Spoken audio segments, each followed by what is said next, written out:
미국 캘리포니아주에 레드우드 국립공원이라는 곳이 있습니다. 그 공원은 참으로 유명한 것이 있는데 삼나무죠. 거대한 삼나무 숲이 있습니다. 이 삼나무는 보통 나무의 그 평균 그곳에 있는 삼나무의 연수가 1000년 이상이 된 거고 오래된 것은 4000년이 된다고 그래요. 그러니까 1000년이라는 숫자도 우리가 사실 측량하기가 그런데 4000년이 넘는 것이 있다. 놀랄 일 아닙니까? 그런데 이 삼나무가 보통 그 조그맣게 이렇게 있어져서 오래 버틴 게 아니라 크기가 큰 것은 112m 정도까지 그리고 대략적으로는 50에서 100m 정도의 큰 나무 숲을 이루고 있는데 각 나무들이 너무나 큰 거죠. 더더군다나 이 나무가 위치한 곳이 해안 지역과 그 골짜기가 있는 해풍이 심하게 불어지는 그곳에 그 삼나무 숲이 이루어졌다라는 거죠. 연구를 했더니 그러면 뿌리가 깊게 내려가서 이 삼나무들이 잘 이렇게 버티고 있는가? 그런데 연구 결과는 다른 거였습니다. 뿌리가 깊게 내려간 것이 아니라 각 삼나무들은 뿌리가 얕게 내려져 있다는 거죠. 그럼 어떻게 거대한 것이 서 있을 수 있고 해풍을 이겨낼 수가 있었던가? 그건 딱 한 가지죠. 이 삼나무의 뿌리가 깊게 땅에 깊게 내려간 것 대신에 삼나무의 뿌리는 옆으로 뻗어 있다는 거죠. 그러니까 옆으로 나무와 나무가 이렇게 설켜 있다는 거죠. 얼기설키 이렇게 겹겨 있으니까 서로가 서로의 지지대가 되어버린 거죠. 붙들어주는 그 모습이 그 삼나무의 레드우드에 있는 거대한 삼나무 숲을 이루는 근거가 되는 겁니다. 우리는 어떨까요? 우리 인생들을 보면은 이런 거대한 삼나무처럼 붙들어주는 무언가가 있을까요?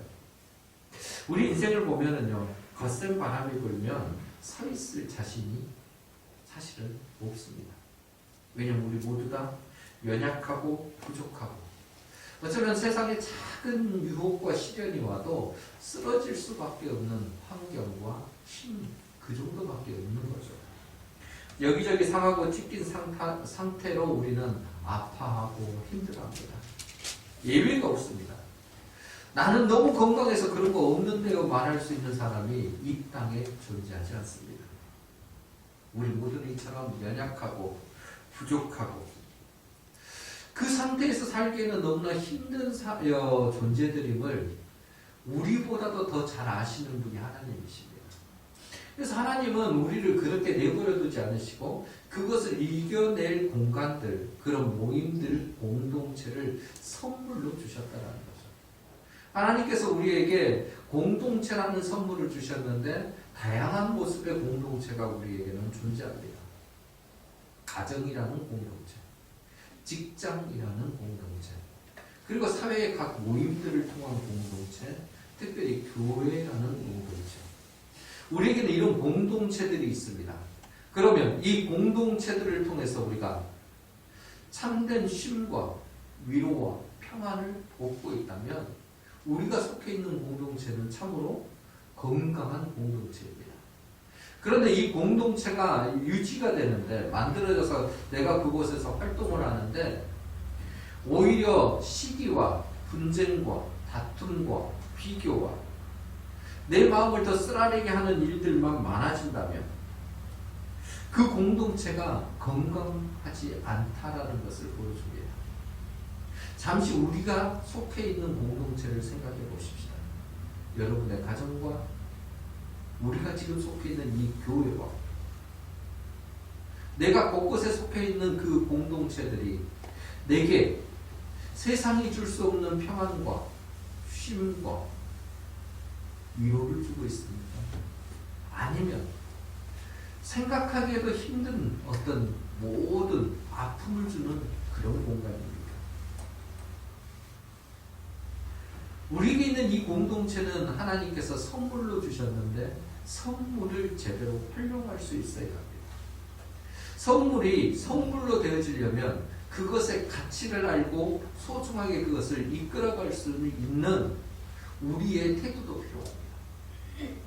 선물이 왔음에도 이것이 무엇에 쓰는 것인지를 알지 못한다면 그 공동체 그리고 그 자체가 무너질 수밖에 없다라는 거죠.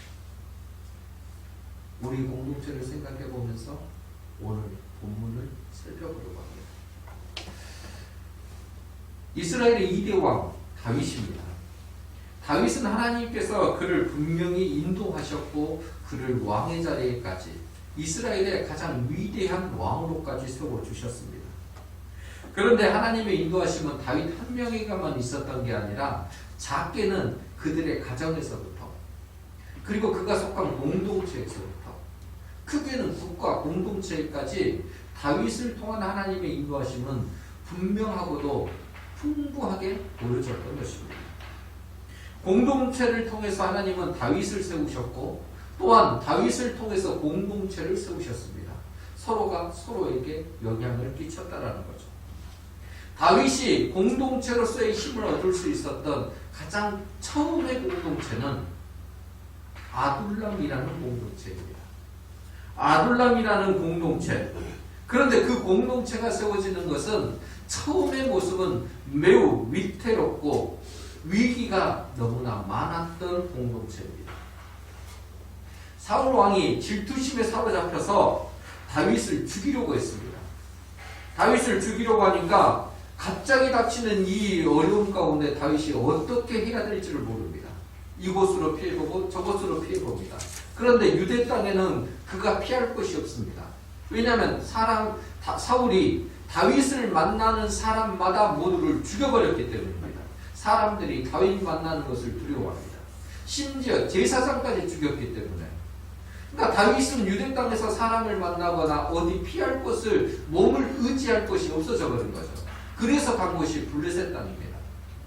블레셋 땅에 가서 이곳이면 사울의 손이 미치지 않을 것이라고 생각했는데 이제 사울의 손은 미치지 않는데 블레셋의 손이 미쳐버린 거죠. 그 사람들이 다윗을 알아봅니다. 그가 골리앗을 쳐 죽인 사람이라는 거를. 그래서 잡혀서 아기스 왕 앞에까지 끌려갔습니다. 이제 목숨은 이제 곧 죽음으로 바뀌어질 순간입니다. 그때에 다윗의 모습은 세상에 이런 비참한 꼴이 없습니다. 아기스 왕의 앞에서 죽음의 그 위기 순간에 다윗은 비참한 미치광이의 모습을 보여줍니다. 사무엘상 21장 13절과 14절 말씀에 그들 앞에서 그의 행동을 변하여 미친 채 하고 대문짝에 그적거리며 침을 수염에 흘리며 아기스가 그의 신하에게 이르되 너희도 보거니와 이 사람이 미치광이로다 어찌하여 그를 내게로 데리고 왔느냐. 그러니까 모습은 이런 거예요. 다윗이 죽을 위기에 처했으니까 이제 침을 질질질 흐르면서 이 대문짝이라는 것이 뭐냐면 왕궁에 있는 문이에요. 거기에다가 미친 척하고 그냥 막 낙선하기 시작을 하는 거죠. 사람이 어느 정도로 이게 진짜 연기를 했는가? 왕이 볼 때 이 사람 미친 거 아니야? 니들 이게 무슨 골리앗을 죽였다고 이런 사람을 내게 데려왔느냐고 내보낼 정도로. 그런데 다윗은 자기가 미친 연기를 하고 있다는 걸 보여주면서 이 속마음은 어떻겠어요? 찢어질 정도로 지금 뭔가가 있었겠죠. 울분이 올라찬 거죠. 내가 이렇게까지 생명을 보존해야 되는가? 내 상황이 어쩌면 이런 상황에 도달할 수밖에 없었던가? 비참함이죠. 미치광이 노릇을 했다라는 그것 자체가 얼마나 답답했을까요? 피신할 곳이 없어서 이제 갈 곳이 없어서 이제 블레셋의 몸을 의탁했다가 그곳에서 죽음의 위기를 모면한 이 다윗이 이제 다시금 자기의 고국으로 돌아옵니다. 근데 갈 곳이 없어요. 그래서 갈 곳이 없다가 갔던 그곳이 뭐냐면 아둘람 굴입니다. 1절 말씀 보십시다. 그러므로 다윗이 그곳을 떠나 아둘람 굴로 도망하며 그의 형제와 아버지의 온 집이 듣고 그리로 내려가서 그에게 이르렀고. 아둘람 굴은요, 그 그 다윗이 블레셋에서 도망쳐 나왔던 가드 땅과 그의 고향인 베들레헴과의 한 중간 정도에 있는 지역입니다. 그러니까 가드에서 나와가지고 이제 자기의 그 고향집으로 가다가 중간에 아둘람굴이라는 곳에 몸을 피신했던 겁니다. 도망자 신세로 갈 곳이 없었던 그의 모습. 아둘람굴에서 밤을 보냈던 다윗의 모습은 어떠했을까요? 용맹스럽게 자기가 적군을 물리치고 백성들의 화원을 그렇게 받았고 수많은 사람들이 사울이 죽인 자는 천천인데 다윗이 죽인 자는 만만이라고 하면서 환호했던 그 열광의 그 모습. 심지어 사울의 왕의 사위가 되어가지고 나름대로 승승장구하고 사람들이 남부러 올 것 없는 그런 그 모습에 스포트라이트를 다 받았던 그 다윗이 이제는 하루아침에 도망자로 피해 다녀야 돼요. 갈 곳이 없어서 컴컴한 굴 속에서 혼자 외로이 있어야 될 그 모습. 처량하고도 비참하고. 더더욱 안타까운 것은 내일이 어떻게 될는지를 모른다는 거죠. 내일의 보장이 없는 그 상황. 아니 지금 힘들더라도 내가 오늘 어떻게 하면 버텨보면 내일은 괜찮을까라는 그런 기대감이 있으면 달라질 텐데 도망자 신세에서 뭐가 바뀔 수 있겠습니까? 이런 비참한 신세가 한탄스러운 그 상황인데 다윗이 그곳에 있다는 소식을 듣고 이제 그의 가족들, 아버지와 형제들이 찾아옵니다. 방문하는 게 아니에요. 이들 또한 사울의 눈을 피해 그곳에 온 겁니다. 도망자 아들을 뒀으니 아버지 입장은 얼마나 또 힘든 상황을 거쳤겠습니까? 그의 형제들은 어떻겠습니까? 사울의 눈이 다윗에게만 가 있는 게 아니라 그의 가족들에게도 있으니까 피해야 되는 상황이에요. 핍박이 심한 거예요. 주변 사람들이 아무도 다윗 가족들과 함께 하려고 하지 않습니다. 그러니까 그 눈을 피해서 다윗이 왔다는 소리에 그들도 함께 간 거죠. 우리 같이 살자. 죽어도 같이 죽자. 가족의 혈연 공동체가 그렇게 만들어진 겁니다. 그래요. 가족들은 이 정도 모이면은 그래도 그래요. 서로 의지하자. 죽어도 우리 같이 죽고 살아도 같이 살아야지 하는 마음이 드는데 웬걸요? 근데 또 다른 사람들이 다윗에게 몰려왔습니다. 그 또 다른 사람들의 이야기가 2절에 기록이 되어 있거든요. 환난당한 모든 자와 빚진 모든 자와 마음이 원통한 자가 다 그에게로 모였고 그는 그들의 우두머리가 되었는데 그와 함께한 자가 400명가량이었다.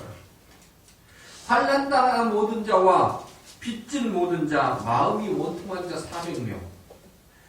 이들 또한 여러 가지 사건들에 의해서 쫓김받은 상황들이죠. 사울에게 쫓겼는지 아니면 그 누군가에게 쫓겼는지는 알 수 없으나 머물 수 없어서 슬픔과 아픔을 가지고 다윗에게로 나온 겁니다. 이런 상황에서 다윗 입장이라면 어떨까요? 400명이라는 거대한 숫자가 모였습니다. 가족까지 모였기 때문에 더 많아졌겠죠. 이 400명이 찾아왔다라는 것, 사람이 많다라는 것은 유리할 수도 있지만 불리할 수도 있습니다. 다윗의 입장에서는 훨씬 그런데 불리한 상황이 되어진 거죠. 왜냐하면 다윗을 찾아왔던 이 사람들은 다윗에게 힘을 보태줄 수 있는 사람들이 아니기 때문이죠. 짐이 되는 사람들입니다. 훈련된 병사들이 아니잖아요. 그러니까 사울이 군대를 보내면요, 다윗은 이들이 나가서 싸워주는 것이 아니라 다윗이 대신 이들을 막아줘야 된다니까요.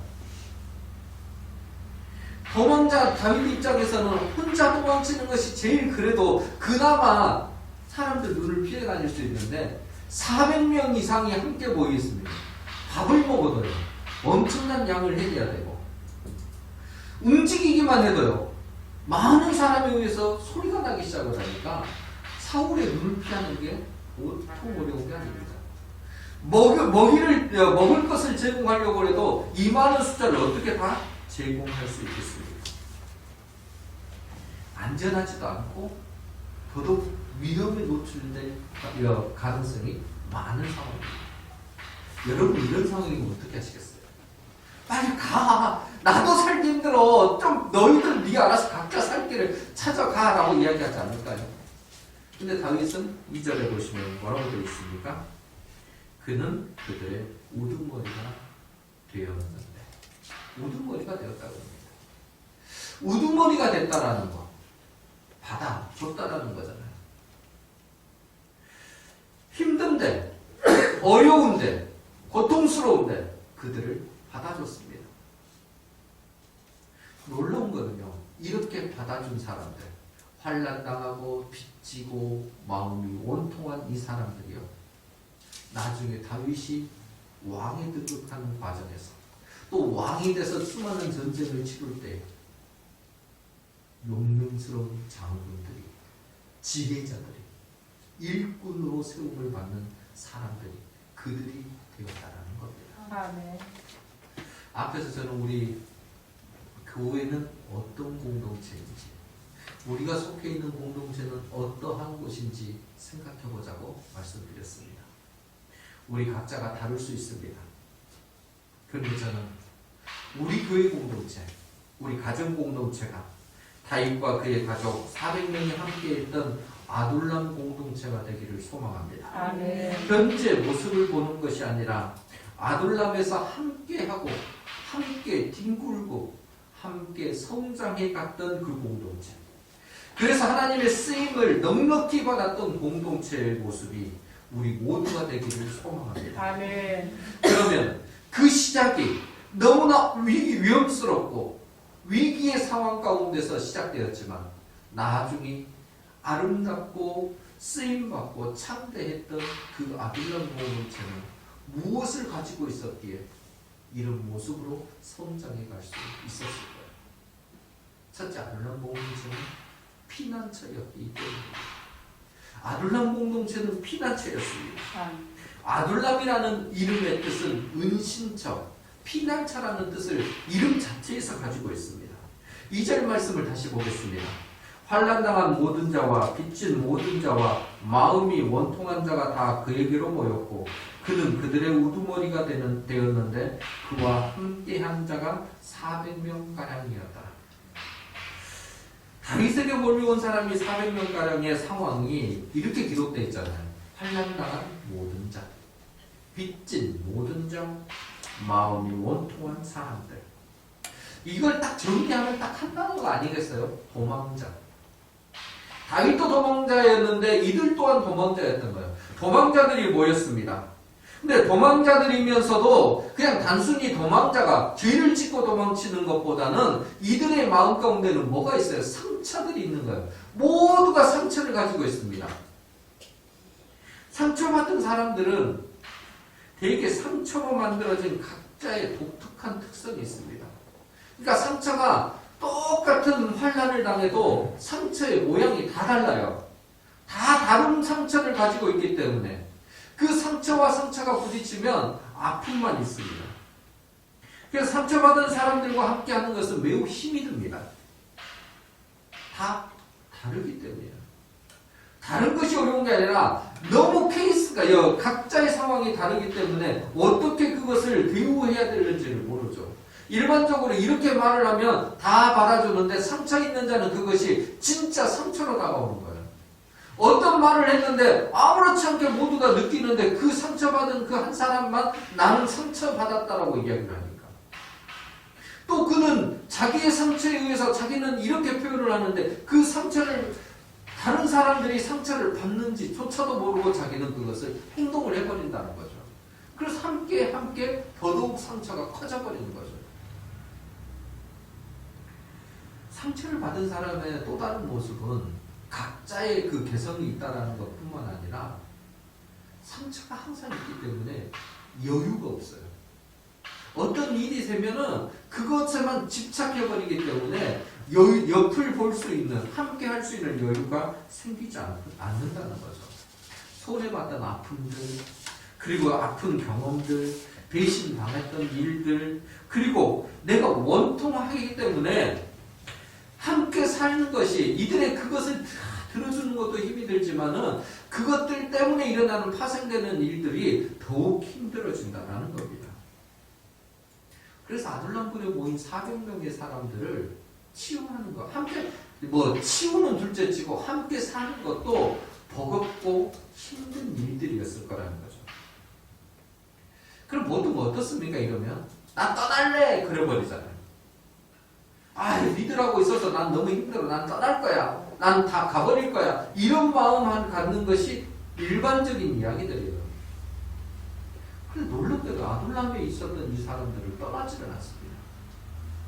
오히려 그곳에서 자기들의 상처를 극복하고 나중에 왕국을 이루는 데에 있어서 일꾼이 되었다니까요. 떠나지 않는 이유가 무엇이고 그들이 그 상처를 극복할 수 있는 이유는 또 어디에 있었을까? 먼저 단언적으로 말하면요. 아둘람 굴이 피난처였기 때문에 더 이상 세상에 이런 좋은 피난처가 없기 때문에 떠나지 않는 겁니다. 왜 이런 제일 좋은 공동체가 피난처인 공동체가 될 수 있었냐면 아둘람 공동체에서는 자기의 아픔과 상처를 감추는 것이 아니라 솔직하게 고백하는 공동체였기 때문입니다. 그래서 피난처가 될 수 있었습니다.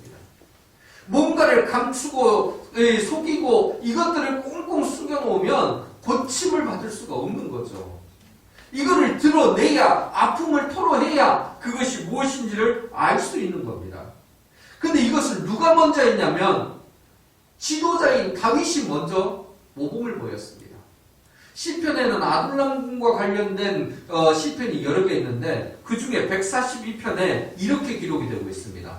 1절과 2절에 보면 내가 소리내어 여호와께 부르짖으며 소리내어 여호와께 간구하는도다. 내가 내 원통함을 그의 앞에 토로하며 내 우환을 그의 앞에 진술하는도다. 다윗이 말합니다. 나는 소리내서 하나님께 부르짖고 소리내서 여호와께 간구했어. 내 속상함 어떤 거예요? 원통함이라는 거예요. 내가 지금 이런 상황에 내가 쫓김받고 이렇게 환란이 내게 이렇게 생기는 것을 내가 어떻게 감당할 수 있겠느냐고 토로해버리는 거예요. 그런데 그것을 어느 정도냐면 내 우환을, 내가 당한 그 아픔을, 내 있는 일들을 그냥 대충 한 것이 아니라 그의 앞에 뭐라 그래요? 진술을 한다는 거예요. 일일이 낱낱이 그것을 다 표현하는 거예요. 진술이라는 게 그 이야기잖아요. 내 안에 있는 것을 다 기록해가지고 표현을 해요. 어디 앞에서요? 하나님 앞에서. 어느 정도로 있냐면 4절에 또 이야기를 합니다. 오른쪽을 살펴보소서. 나를 아는 이도 없고 나의 피난처도 없고 내 영혼을 돌보는 이도 없나이다. 하나님 보십시오. 여기 있는 수많은 사람들이 나를 돌봐주는 것도 아니고 내 피난처가 되어주는 것도 아니고 내 영혼을 어떻게 감싸주지도 못합니다. 하나님 나 해야 될 일 이렇게 많은데 나 너무너무 힘들고 아픕니다. 솔직하게 하나님 앞에 토론을 한다는 거예요. 여러분 이 모습이 얼마나 중요한 것인지를 아셔야 합니다. 하나님 앞에 솔직하게 내 감정을, 내가 가지고 있는 어려움을, 내가 가지고 있는 일들을 토로할 수 있는 것, 그게 우리의 시작점이에요. 공동체가, 그리고 우리 모두가 살아나는 시작점이에요. 가정 공동체도 교회 공동체도 이런 마음들을 가져서는 안 되는 거죠. 내가 아버지니까, 내가 목사니까, 내가 장로니까, 내가 권사니까 나는 그래도 이렇게 난 척하고 나는 괜찮은 척하고 내가 니들 어떻게 한번 해줄게. 아니에요. 부모도 아플 수 있고 자식만 아프는 게 아니라 함께 아픈 것을 토로할 수 있는 가정, 그게 진짜 살아있는, 회복될 수 있는 공동체입니다. 교회도 목사도 아플 수도 있고 장로도 아플 수도 있고 나는 이런 허물이 있고 나는 이런 아픔이 있습니다라고 다 솔직하게 고백이 되어지고 그 고백을 용납해 줄 수 있는 공동체. 다윗이 그 모습을 보여줬습니다. 그러니까 그것을 다윗을 따르기로 결정한 이 아둘람에 있는 상처받은 400명의 사람들을 또한 어떻게 했습니까? 그 신앙을 본받아버린 거죠. 그들도 고백합니다. 현대인들이 가장 많이 앓는 병이 뭘까요? 그 병명은 스트레스입니다. 우리가 가지고 있는 수많은 병들. 그런데 스트레스의 그 원인은 뭐예요? 감정을 제대로 표출하지 못했기 때문에. 우리에 있는 마음들, 우리 가운데에서 슬프고 아프고 나를 괴롭게 하는 그 감정을 표현하지 못하니까 몸에서 그것을 반응해버리는 거 아닙니까? 이 스트레스는 무작정 감정을 표출한다고 해서 해결되는 게 아닙니다. 바르게 표출할 수 있어야 합니다. 무조건 참는 게 되는 게 아니고 무조건 질러내는 것이 되는 게 아니고 바르게 표현을 해야 된다는 거죠. 다윗과 같은 그 모습이 스트레스를 바르게 해소하는 방법입니다. 다윗은 누구에게 이것을 다 토로했습니까? 하나님 앞에서 토로했다라는 거예요. 그런데 대충 토로하는 것이 아니라 한 단어가 필요합니다. 솔직하게 하나님 앞에 토로했다라는 거예요. 우리는 하나님 앞에서 솔직해야 합니다. 우리의 고난과 시련과 아픔과 절망 속에서도 하나님께 그 모든 것을 솔직하게 고백하면 하나님은 그것을 받아주십니다. 네. 이걸 달리 말하면 하나님 앞에서 울으라는 거예요. 하나님 앞에서 내 속마음을 토로하라는 거예요. 기도하자라는 거죠. 기도를 통해 내가 울음을 통한 하나님 이 아픔이 있습니다라는 것을 표현할 수 있는 시간을 가져야 된다는 거죠. 아픔이 있어도 그냥 머물고 있다면, 토로하지 않는다면 그 아픔을 어떻게 해결할 수 있겠습니까? 그 고통을 우리가 어떻게 해결할 수 있겠습니까? 하나님 앞에서 내가 너무 힘들다고 말하는 거 부끄러운 일이 아닙니다. 아니, 정확하게 말하면 그것은 믿음의 행동이라는 거예요. 하나님, 나는 이렇게 어렵고 힘듭니다라는 말을 표현할 수 있는 것 자체가 믿음이 있다라는 겁니다. 우리 주님을 보십시오. 우리 주님도 육신을 입고 계실 때 겟세마네 동산에서 기도할 때 뭐라고 그러셨습니까? 이 잔을 옮길 수 있으면 좋겠습니다. 나는 너무나 힘이 듭니다. 십자가에 지실 때도 뭐라고 그러셨습니까? 나의 하나님 어찌하여 나를 버리시나이까? 애통해하며 그것을 슬피 울부짖으셨다니까요. 나 너무 힘듭니다. 지금 이 십자가 지는 건 너무 고통스럽습니다. 이 말 아니겠습니까? 십자가 지는데 괜찮아요. 아무렇지 않습니다. 이런 이야기 하시는 게 아닙니다. 예수님도 무작정 참고 견디시는 것이 아닙니다. 왜냐하면 그것을 들어주실 분이 계시니까요. 네. 우리 하나님께서는 우리를 사랑하시고 우리의 부족함을 얼마든지 채우실 준비를 하고 계시고 우리를 사랑으로 보듬어 주시고 그래 내가 그것을 안다라고 말씀해 주시며 위로하고 힘을 주시기에 부족함이 없으신 분이시거든요. 아멘. 그래서 우리의 고통과 어려움을 고백하기를 원하십니다. 야, 너희 그렇게 고백하면 내가 달려가서 안아줄게. 내가 그곳에서 너희의 피난처가 되어줄게. 우리 하나님이 이것을 준비해놓고 계시는데 우리가 그것을 하지 않으니 우리의 삶에서 피난처를 찾지도 못하고 아픔과 고통을 정말 쓰라리게 갖고만 산다면 우리는 어리석은 사람이 되는 것 아니겠습니까? 아둘람 공동체가 피난처가 될 수 있었던 것은 그들의 솔직한 고백을 통해 그것을 들어주신 하나님이 그들과 함께 계셨기 때문입니다. 아둘람 굴이 피난처가 아니라 아둘람 굴에서 그들의 솔직한 고백을 들어주신 하나님이 그들의 피난처가 되어주셨기 때문에 가능한 일이란 거죠. 아멘. 우리의 가정도 우리의 직장도 우리의 교회도 특별히 우리 목천교회 공동체가 이 공동체로서 거듭나기를 소원합니다. 아멘. 하나님이 계셔야 피난처가 될 수 있습니다. 그것을 우리가 누리려면 솔직하게 하나님 앞에 고백하는 것이 먼저 있어야 합니다. 그 고백을 들어주시는 우리 하나님을 만날 때 우리는 세상이 줄 수 없는 피난처의 은혜를 풍성하게 누릴 수 있게 될 겁니다. 아멘. 우리 목천교회가 아둘람 공동체처럼 하나님께 솔직하게 고백함으로 세상이 줄 수 없는 든든한 피난처가 되기를 소망합니다. 아멘. 우리 교회 공동체에 있는 모든 성도님들이 어떤 일이라도 솔직하게 하나님께 고백하도록 돕는 우리 모두가 되고 또 함께 그것을 이해하고 품어줄 수 있는 교회가 되기를 소원합니다. 아멘. 그래서 우리 모두가 이런 참된 위로와 쉼을 얻게 되는 이곳에 들어오면 너무너무 평안합니다라는 고백이 저절로 나오는 우리 교회로 우리 아둘람 공동체와 같은 교회가 세워지기를 바랍니다. 네. 두 번째 아둘람 공동체는 함께 회복과 치유를 누리는 곳이었습니다. 함께 치유와 회복이 일어납니다. 다윗을 비롯한 아둘람 공동체에 모인 사람들은 피난처 되신 하나님 앞에 솔직히 고백하고 상하고 찢긴 그리고 아픈 마음들을 고백했습니다. 그리고 그곳에서 위로와 쉼을 얻었습니다. 그런데 이것이 한 번으로 끝난다면, 일정 기간으로만 끝난다면 그것은 문제가 생기기 시작합니다. 왜요? 우리는 일평생을 살면서 그런 아픔을 매번 가운데 당할 수밖에 없어요. 인생살이 가운데 한 번 아픔을 경험하고 끝입니다 라고 이야기하는 게 아니라 우리 인생살이는 매번 지속적으로 아픔을 경험하기에 치유도 지속적으로 일어나야 된다는 거죠. 그런데 은혜 받는 것이 그렇게 한 번으로 끝난 것은 아닙니다. 매번 있습니다만은 언제나 그렇게 만들어지는 건 또 아닙니다. 하나님께서 우리에게 주어주셔도 우리가 다 누리지 못할 때가 있거든요. 그래서 그것을 하나님께서 또 다른 사람을 통해 우리에게 위로와 힘을 주십니다. 그게 공동체거든요.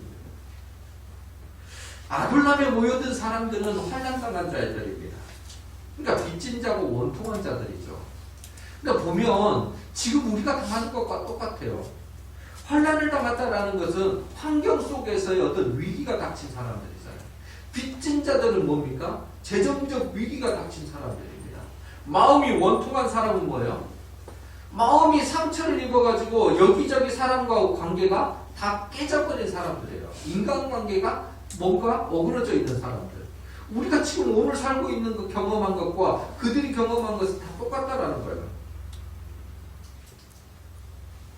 그런데 이런 사람들을 함께 우리가 다 치유해 주려면 한두 번은 할 수 있는데 오랫동안 하는 것은 어렵습니다. 왜요? 지치니까요. 근데 이것을 너무너무 잘 치료해 주는 사람들이 있습니다. 함께 그것을 아픈 사람. 예를 들면 동병상련이라고 그러잖아요. 아픔을 경험한 사람이 다가가서 나 그 아픔이 있었는데 나도 그런 슬픔이 있었는데 나도 그런 일이 있었는데 하면은요, 그래요? 당신도 그랬냐고. 아, 나만 그러는 게 아니고 당신도 그런 경험이 있군요. 나와 비슷한 경험을 하고 있는 사람들이 있으니 그것 자체만으로도 위로가 될 수 있습니다. 우리는 아픔을 경험할 때 이런 말 하잖아요. 나만 힘들어요 하나님. 나만 왜 이런 고통이 있어요. 나만 이런 괴로움이 있습니까? 왜 나만 이래요? 라고 이야기를 하는데 하나님께서 너만 그런 거 아니야 라고 붙여주신다는 거예요. 그 사람이 우리 옆에 있을 때, 그 사람과 함께하는 그 힘이 있을 때 우리는 저절로 서로가 서로에게 위로가 되고 힘이 된다는 거죠. 너 때문이야. 너 그렇게 해서는 안 돼. 그러는 게 아니라 위기와 어려움을 함께 극복해주는 그 사람. 나 이렇게 해봤는데 이런 은혜가 있더라. 그걸 받은 사람이 또 와서 실행해봤더니 아, 그때 말씀해 주신 것 때문에 내가 해봤더니 되던데요. 은혜가 됐습니다. 고맙습니다. 그 은혜가 옆으로 퍼져가는 거예요. 저절로 뭐가 되겠습니까? 공동체가 세워지게 되는 거죠. 공동체가 회복이 되어지는 겁니다. 아픔을 나만 받았다고 생각했는데 나도 받았다라는 함께 되는 그 공유됨이 우리를 세워주는 공동체로 바꿔준다는 겁니다. 우리 공동체도 마찬가지입니다. 처한 상황은 다를지 모르나 동일한 거는 다 상처가 있고 찢긴 상태라는 거예요. 마음이 그렇습니다. 누가 우월하거나 낫다라는 그 표현을 할 수 없습니다. 저를 비롯해서 우리 모두는 모두 다 부족하고 연약한 사람인 것은 똑같습니다. 그렇게 우리는 너는 그것밖에 안 되냐고 이야기하기 이전에 보듬어주고 싸매주는 그 모습이 먼저여야 합니다. 내가 아픈 만큼 상대가 아프다는 걸 아셔야 합니다. 내가 위로받고 싶은 만큼 상대도 위로받고 싶다라는 거예요. 나만을 위해서만 존재해주는 게 아니라 당신도 내가 당신에게 뭔가 해줄게. 근데 우리는 어떻게 생각을 할까요? 나만을 보잖아요. 나만 봐주고 나만 위로해주고 나만 힘이 되어주고 내가 슬프면 나에게만 그거 해달라고 그럽니다. 아니에요. 내가 잠깐 아픕니까? 그래도 더 아픈 사람이 있다는 걸 기억하십시오. 나 위로받고 싶습니까? 그런데 더 위로받고 싶은 사람이 있다는 걸 생각해 보십시오. 그래서요, 작은 위로가요, 또 다른 사람에게는 큰 힘이 될 수도 있습니다. 공동체에서 이런 일들이 일어나야 되는 겁니다. 나도 힘들지만 그래도 너에게 내가 한번 위로해주고 싶어. 내가 너에게 힘이 되고 싶어. 그래서 공동체는요, 함께 그 위기와 어려움을 극복해 가야 되는 거죠. 함께가 중요합니다. 나만이 아니라 나만 잘 되거나 나만 위로되거나 나만 힘이 되거나 나만 모든 것들이 해결되는 게 아니라 함께 그 일들이 해결되어지고 힘을 얻는 거예요. 왜요? 우리 하나님이 그런 모습을 갖고 계십니다. 우리 하나님께서 우리의 상처와 아픔을 싸매어 주시는 분이시니까요. 우리가 노력을 할 때 하나님께서는 그 위에 은혜를 베풀어 주셔서 그걸 다 치료해 주시니까요. 너만 그러는 게 아니라 죄도 그랬는데 내가 너희들을 다 싸매줄게. 시편 147편 2절과 3절, 아둘람굴에 있었던 일을 또 다윗이 이렇게 고백합니다. 시편 147편 2절과 3절, 여호와께서 예루살렘을 세우시며 이스라엘의 흩어진 자들을 모으시며 상심한 자들을 고치시며 그들의 상처를 싸매시는도다. 하나님께서 예루살렘을 세우시기 위해서 흩어진 자들을 모아주신 거예요. 그들이 아둘람에 모여진 그 사람들입니다. 제대로 된 사람들이 아니에요. 상심한 자들이고 상처가 있었던 사람들이었습니다. 그런데 하나님께서 그들을 고치시고 싸매주셨다는 겁니다. 아멘. 교회 공동체 안에도 마찬가지입니다. 힘들고 어렵고 모든 일들이 함께 하지 않으면 안 되는 일들이 너무나 많은데 그거 나 너무 괴롭고 힘들어서 나도 힘들어, 나도 그 일들을 감당해. 내 인생의 문제도 있는데 그거를 어떻게 내가 감당할 수 있겠냐라고 말을 합니다. 그런데 여러분 아십니까? 우리가 함께 힘을 모을 때 하나님은 그 위에 은혜를 베풀어 주신다는 사실 다 아십니다. 힘들고 어렵고 고통스럽구나. 그런데 내가 너희를 그대로 두지 않을게. 사실 우리는 세상에 있는 사람들보다 더 낫습니다.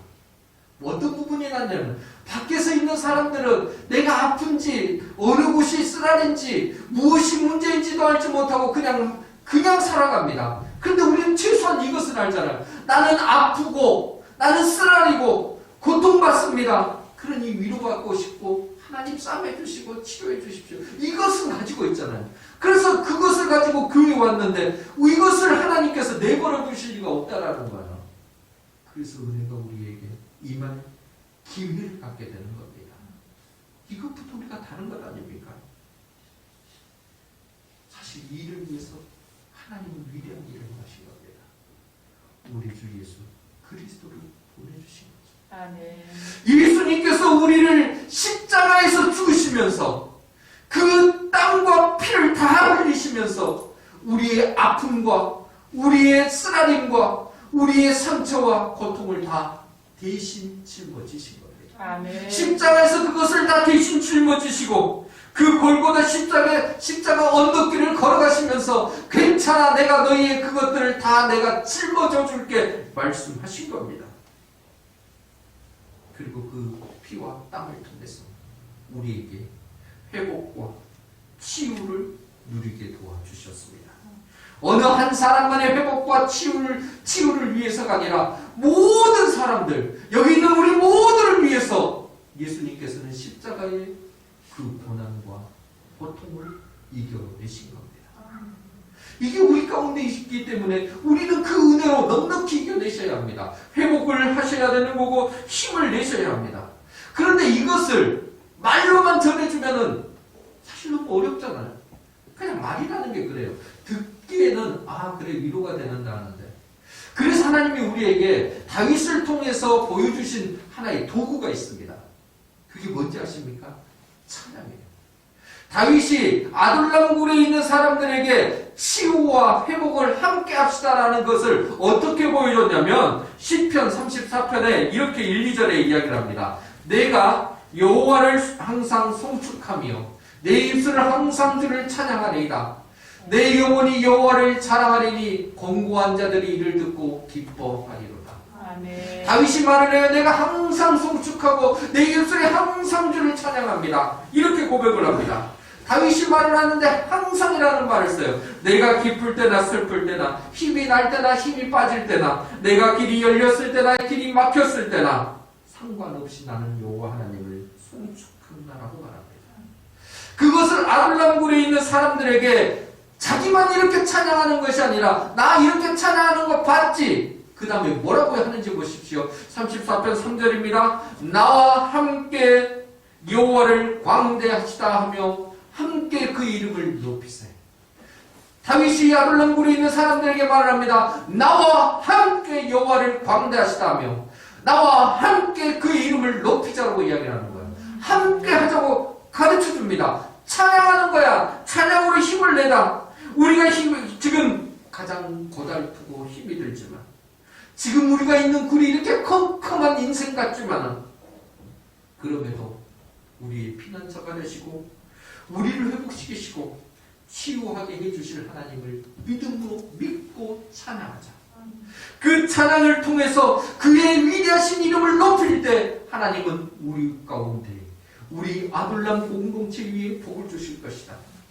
객관적으로 보면 그들의 상황은 최악입니다. 최악의 상황이죠. 어디 갈 곳도 없고 어디 누릴 만한 곳도 없습니다. 그런데 다윗은 말합니다. 이 모든 상황을 바꾸실 유일한 분, 내 상황과 형편을 누구보다도 잘 아시는 그분, 우리의 상황을 아시고 우리의 상황을 누구보다 아파하실 뿐만 아니라 아니 아파하신 것에서 끝나는 것이 아니라 바꾸어 주실 그 유일한 분 하나님, 그분이 계시니 그분의 이름을 찬양하자. 아멘. 믿음으로 찬양하면 하나님은 우리 가운데 복을 주실 것이다. 다윗과 아둘람굴에 있던 사람들은 그 캄캄한 고난을, 엄청나게 아픔과 시련이 많은 그 고난을 찬양으로 극복했습니다. 아니 찬양 가운데 임하시는 하나님의 위로와 힘, 치료와 회복을 마음껏 누렸던 것입니다. 그리고 그들의 믿음의 고백은 이렇게 되어져 있습니다. 34편 8절에서 이렇게 이야기합니다. 너희는 여호와의 선하심을 맛보아할지어다.